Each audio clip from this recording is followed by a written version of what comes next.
നമസ്തേ. നമ്മളിന്ന് വ്യാഴമാറ്റത്തെക്കുറിച്ചാണ് പറയുന്നത്. വ്യാഴം മെയ് 14-ന്, അതായത് മേടം 31-ന് മാറുകയാണ്.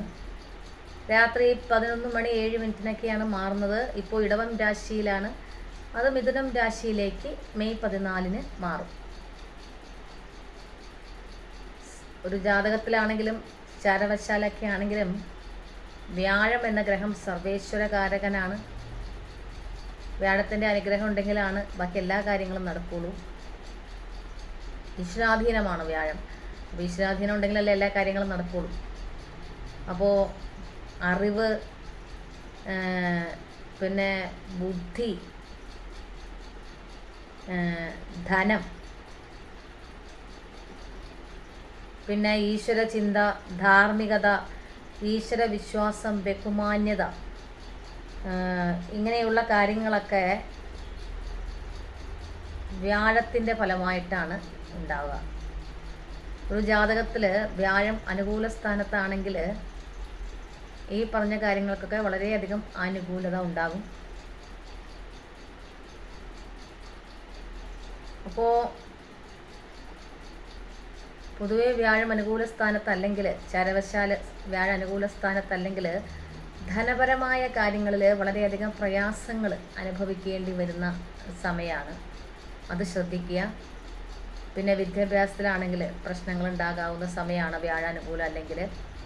അപ്പോൾ അതൊക്കെ ശ്രദ്ധിക്കുക. ഈ വീഡിയോയിൽ അശ്വതി മുതൽ ആയില്യം വരെയുള്ള നക്ഷത്രക്കാരുടെ കാര്യങ്ങളാണ്, വ്യാഴമാറ്റവുമായി ബന്ധപ്പെട്ടുള്ള കാര്യങ്ങളാണ്. ആദ്യം മേടക്കൂറ്, അതായത് അശ്വതി, ഭരണി, കാർത്തിക നക്ഷത്രത്തിൻ്റെ ആദ്യ കാൽഭാഗമാണ് മേടക്കൂറ്. അവർക്ക് വ്യാഴം ഇപ്പോൾ 2-ാം ഭാവത്തിൽ സഞ്ചരിച്ചു കൊണ്ടിരിക്കുന്ന വ്യാഴം 3-ാം ഭാവത്തിലേക്ക് മാറുന്നു. ദേഹാരിഷ്ടതകൾ വർദ്ധിക്കാം, ദേഹോപദ്രവങ്ങൾ ഏൽക്കാം, കുറച്ച് ശൗര്യമൊക്കെ കൂടാം. എങ്കിലും ഭൂമി ലാഭം, സഹോദര ഗുണം, ഇതൊക്കെ ഉണ്ടാവാം.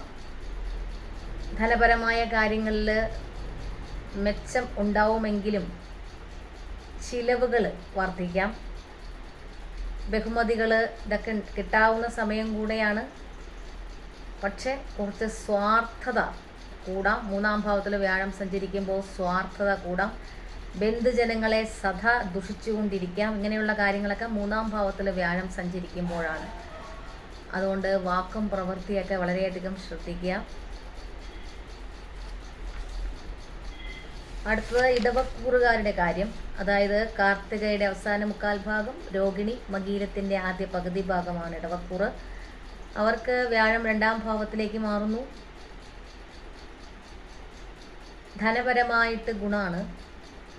പലതരത്തിലുള്ള ദ്രവ്യലാഭങ്ങൾ ഉണ്ടാകാം. വിദ്യാഗുണം ഉണ്ട്. ബുദ്ധി നല്ലവണ്ണം പ്രവർത്തിക്കും. നല്ല വാക്കുകൾ ഉണ്ടാകും. സാമർഥ്യം കൂടും. എങ്കിലും ധനസമ്പാദ്യം കുറയും. അത് ശ്രദ്ധിക്കുക.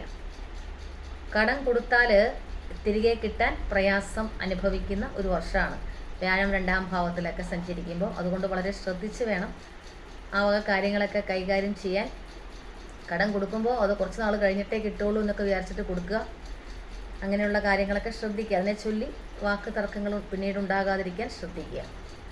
അടുത്തത് മിഥുനക്കൂറുകാരുടെ കാര്യം, മകീരത്തിൻ്റെ അവസാന പകുതി, തിരുവാതിര, പുണർത്തത്തിൻ്റെ ആദ്യ 1/4 ഭാഗമാണ് മിഥുനക്കൂറ്. അവർക്ക് വ്യാഴം ലഗ്നത്തിലേക്ക് മാറുന്നു. ലഗ്നവ്യാഴം അത്ര അനുകൂലമല്ല. സ്ഥാനഭ്രംശങ്ങൾ, പ്രത്യേകിച്ച് പറഞ്ഞാൽ തൊഴിൽ രംഗത്ത് വളരെയധികം ശ്രദ്ധിക്കുക. സ്ഥാനഭ്രംശം ഒക്കെ ഉണ്ടാകാവുന്ന സമയമാണ്, ശ്രദ്ധിക്കുക. എങ്കിലും വിദ്യാർത്ഥികൾക്ക് വിദ്യാഗുണം, വസ്ത്രാഭരണ ലാഭം ഇതൊക്കെ ഉണ്ടാകും. കലാസാഹിത്യാദി അങ്ങനെയുള്ളവർക്കൊക്കെ, രംഗത്തൊക്കെ പ്രവർത്തിക്കുന്നവർക്ക് ഗുണമാണ്. കർമ്മപുഷ്ടി ഒക്കെ ഉണ്ടാകും. ദാമ്പത്യ സുഖം ഒക്കെ ഉണ്ടാകും. ലഗ്നത്തിലെ വ്യാഴം സഞ്ചരിക്കുമ്പോൾ ശ്രദ്ധിക്കേണ്ടത് കർമ്മരംഗത്ത് വാക്കുകൾ, പ്രവൃത്തി കൊണ്ടൊക്കെ ഉള്ള പെട്ടെന്നുള്ള എടുത്തുചാട്ടം മൂലമോ അല്ലെങ്കിൽ വാക്കുകൊണ്ടോ ഒക്കെയുള്ള സ്ഥാനഭ്രംശങ്ങൾ കർമ്മരംഗത്ത് സംഭവിക്കാം. അത് ശ്രദ്ധിക്കുക. അടുത്തത് കർക്കിടക്കൂറുകാരുടെ വ്യാഴമാറ്റത്തെക്കുറിച്ചുള്ള കാര്യങ്ങളാണ്. പുണർത്തത്തിൻ്റെ അവസാന കാൽഭാഗം, പൂയം, ആയില്യം നക്ഷത്രക്കാരാണ് കർക്കിടക്കൂറ്. അവർക്ക് വ്യാഴം 12-ാം ഭാവത്തിലേക്കാണ് മാറുന്നത്. ദേഹോപദ്രവങ്ങൾ, പൊതുവെ ഈശ്വരാധീനം കുറവാണ് 12-ൽ വ്യാഴം സഞ്ചരിക്കുമ്പോൾ. അപ്പോൾ ദേഹോപദ്രവങ്ങൾ ഏൽക്കുക, അങ്ങനെയുള്ള കാര്യങ്ങളൊക്കെ ശ്രദ്ധിക്കുക. വിദ്വജനങ്ങൾക്ക് ശത്രുവാകുക, വാക്കുകൊണ്ടോ പ്രവൃത്തി കൊണ്ടോ ഒക്കെ ശത്രുവാകുക. രോഗാദി ദുരിതങ്ങൾ വരാം. പാപകർമ്മങ്ങൾ ചെയ്യാൻ തോന്നുക. 12-ൽ വ്യാഴം സഞ്ചരിക്കുമ്പോൾ അങ്ങനെയുള്ള കാര്യങ്ങളൊക്കെ ചെയ്യാൻ തോന്നുക. രഹസ്യബന്ധങ്ങളിൽ താല്പര്യം തോന്നുക. അതുമൂലം നാശവും ധനച്ചിലവുകളും ഒക്കെ ഉണ്ടാകുക. പൊതുവെ ഭാഗ്യഹീനത്വം ഉള്ള സമയമാണ്, അതുകൊണ്ട് ശ്രദ്ധിക്കുക. ഉദ്ദേശിക്കുന്ന പ്രോത്സാഹനം ഒരു കാര്യത്തിലും വേണ്ട സമയത്ത് വേണ്ടവരിൽ നിന്ന് കിട്ടാതിരിക്കുക. അതാണ് 12-ാം ഭാവത്തിൽ വ്യാഴം സഞ്ചരിക്കുമ്പോൾ. പിന്നെ സ്വദേശം വെടിഞ്ഞുള്ള ജീവിതവും 12-ാം ഭാവത്തിൽ വ്യാഴം സഞ്ചരിക്കുമ്പോൾ നൽകും. അതുകൊണ്ട് വാക്കും പ്രവൃത്തിയൊക്കെ വളരെയധികം ശ്രദ്ധിക്കുക. ഇത് നക്ഷത്രത്തെ ആസ്പദമാക്കിയുള്ള ചാരവശാലുള്ള ഫലമാണ്, വ്യക്തി കേന്ദ്രീകൃത ഫലമല്ല എന്നാണ് ഞാൻ പറഞ്ഞതിനർത്ഥം. അതറിഞ്ഞ് കേൾക്കുക. അപ്പോൾ എല്ലാവരെയും ഈശ്വരൻ അനുഗ്രഹിക്കട്ടെ എന്നൊരു കൂടി പ്രാർത്ഥിക്കുന്നു. എല്ലാവർക്കും നമസ്തേ.